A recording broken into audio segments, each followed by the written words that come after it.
Mbio za Mwenge wa Uhuru zinahitimishwa leo katika ardhi ya watu wanyoofu, yaani mkoani Mbeya.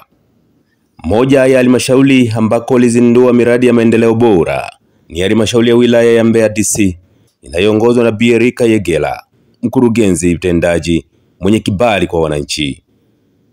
Ilikuwa ni tarehe 9 mwezi wa 10 mwaka 2025.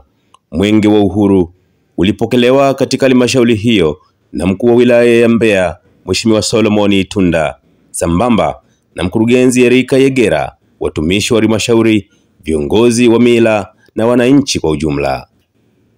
Miradi mitano ilipitiwa na chombo hiki muhimu Tanzania, ikiwemo mradi wa hewa tiba, kwa kimombo tunaita oxygen plant, bwawa la wanafunzi katika shule ya sekondari Mezu, ujenzi wa daraja la Idiga, vikundi vitatu vya vijana chini ya idara ya maendeleo ya jamii. Miradi hii imegharimu kiasi cha shilingi bilioni 1.2. Waridi ni ua linalomea usiku mmoja tu, lakini manukato yake hudumu miaka na mikaka.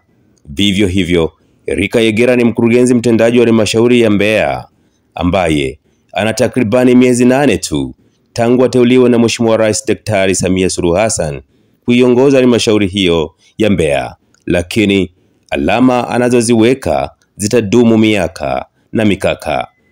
Hii ni Nyikani TV Afrika na langu jina ni Godoni Kalulunga na kutakia wakati mwema.